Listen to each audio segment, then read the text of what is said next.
Hi friends, నమస్తే. ప్రజాసేవ Telugu channel కి స్వాగతం. తెలంగాణ రాష్ట్రంలో ప్రతిష్టాత్మకంగా అమలు చేస్తాము అని చెప్పినటువంటి పథకం రాజీవ్ యువ వికాసం పథకం. ఈ పథకం గురించి మన సబ్స్క్రైబర్స్ అండ్ వ్యూవర్స్ చాలా మంది నన్నైతే క్వశ్చన్ చేస్తున్నారు. అసలు ఈ పథకానికి సంబంధించినటువంటి ఎలాంటి ఇన్ఫర్మేషన్ అయితే మీరు చెప్పడం లేదు, దీనికి ఏమైనా అప్డేట్ ఉన్నట్టయితే చెప్పండి అని అడగడం జరుగుతుంది. సో దీనికి సంబంధించి ఈ రోజు ప్రముఖ దినపత్రికలో ఈ యొక్క వార్తా ప్రకటన ఆర్టికల్ అయితే రావడం జరిగింది. దీనికి సంబంధించి క్లియర్ గా ఏం మెన్షన్ చేశారు అనేటటువంటి పూర్తి వివరాలను నేను మీకు ఈ వీడియోలో అందిస్తాను. వీడియోని మీరు ఎక్కడా కూడా స్కిప్ చేయకుండా చివరి వరకు కంటిన్యూ చేయండి. ఫ్రెండ్స్, మొదటిసారి కనుక మన ప్రజాసేవ తెలుగు ఛానల్ ని చూస్తున్నట్టయితే ఈ వీడియోని తప్పనిసరిగా లైక్ చేయండి. దానితో పాటుగా మన ఛానల్ ని సబ్స్క్రైబ్ చేసుకోండి. సబ్స్క్రైబ్ పక్కనే గంట సింబల్ ఉంటుంది, దానిపైన నొక్కి యాక్టివేట్ చేసుకోండి. ఇలాంటి వీడియోస్ అన్ని కూడా మీ వరకు రావడం అయితే జరుగుతుంది.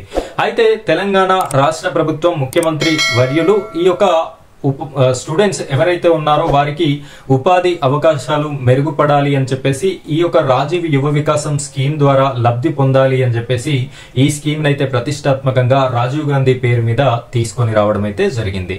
మనందరికీ తెలుసు, ఈ పథకంలో అప్లై చేసుకోవడానికి 4 రకాలైనటువంటి స్కీమ్స్ అయితే ఇచ్చారు. 50,000 వరకు ఒక స్కీమ్, 1,00,000 వరకు ఒక స్కీమ్, 2 లక్షల వరకు ఒక స్కీమ్, 4 లక్షల వరకు ఒక స్కీమ్. ఈ విధంగా 4 రకాలుగా విభజించి అప్లికేషన్స్ అయితే తీసుకోవడం జరిగింది. ఇందులో భాగంగా వీళ్ళు ఎక్స్పెక్ట్ చేసినటువంటి అప్లికేషన్ల సంఖ్య 5 లక్షల మంది అయితే ఈ 5 లక్షల మందికి సజావుగా ఈ యొక్క రాజీవ్ యువ వికాసానికి సంబంధించి మనము చెక్కుల పంపిణీ చేయాలి జూన్ 2వ తారీఖు రోజున అని చెప్పేసి ప్రభుత్వం అయితే ఆలోచన చేయడం జరిగింది. అయితే అనుకున్న దానికి విభిన్నంగా మైండ్ బ్లాంక్ అయ్యే విధంగా ఏకంగా అప్లికేషన్స్ 18 లక్షల అప్లికేషన్స్ వచ్చినట్టుగా ప్రభుత్వం అయితే వెల్లడించింది. ఇంకా కొంత సమయం ఇచ్చినట్టయితే ఇంకా 2-3 లక్షల అప్లికేషన్స్ అయితే వచ్చేటటువంటి అవకాశం అయితే ఉండేది అని చెప్పి కూడా ప్రభుత్వమే మనకి చెప్పడం అయితే జరిగింది. అయితే ఈ 18 లక్షల అప్లికేషన్స్ రాగానే ప్రభుత్వం అయితే నిర్ణయాన్ని మార్చుకుంది. జూన్ 2 తారీఖు రోజున ఇవ్వాలి అనుకున్నటువంటి నిర్ణయాన్ని కాస్త పెండింగ్ లో పెట్టింది. ఎవరికి ఇవ్వాలి, ఎంతమందికి ఇవ్వాలి, ఏ ప్రాతిపదికన ఇవ్వాలి, ఇందులో అర్హులు ఎవరు, అనర్హులు ఎవరు అనేటటువంటి విషయాన్ని తేల్చడానికి ఈ యొక్క స్కీమ్ ని పక్కన పెట్టడం అయితే జరిగింది. అందులో భాగంగా అంతకుముందే L1 లిస్ట్, L2 లిస్ట్ ఈ ₹1,00,000 లోపు ఎవరైతే అప్లై చేసుకున్నారో వారికి ఇద్దాము అనేటటువంటి ఆలోచన చేసి కొన్ని లిస్టులను కూడా తయారు చేయడం అయితే జరిగింది. తీరా ఆ లిస్టులు ముఖ్యమంత్రి గారి దగ్గరికి వెళ్ళగానే ఇందులో అనర్హులు ఉన్నారు అని చెప్పేసి ముఖ్యమంత్రి గారు కూడా ఈ స్కీమ్ ని పక్కన పెట్టాలి, తర్వాత చూద్దాము అని చెప్పేసి చెప్పడం అయితే జరిగింది.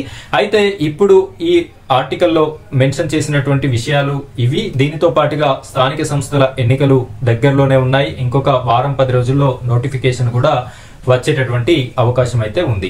ఈ స్థానిక సంస్థల ఎన్నికల నేపథ్యంలో అసలు ఈ యొక్క రాజీవ్ యువ వికాసం స్కీమ్ అనేది అప్లికేషన్ చేసుకున్నటువంటి లబ్ధిదారులకి డబ్బులు ఇస్తారా, ఇవ్వరా, అసలు ఈ స్కీమ్ ని ఇంప్లిమెంటేషన్ చేసేటటువంటి అవకాశం ఉందా లేదా అని చెప్పేసి ఎమ్మెల్యేలు కూడా డౌట్ పడడం అయితే జరుగుతుంది అని చెప్పేసి మనకి దినపత్రిక మెన్షన్ చేశారు.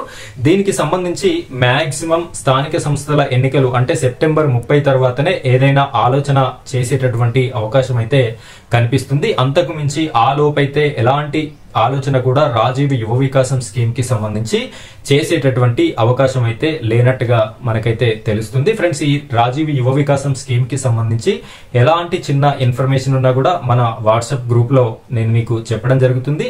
మేజర్ ఇంపార్టెంట్ న్యూస్ అయితే ఈ విధంగా వీడియో కూడా చేసి పెట్టడం అయితే జరుగుతుంది. సో ఇలాంటి వీడియోస్ అన్ని మీ వరకు రావాలి అనుకుంటే మీరు మన ఛానల్ ని సబ్స్క్రైబ్ చేసుకుని సపోర్ట్ చేయండి. Thank you friends, thank you very much.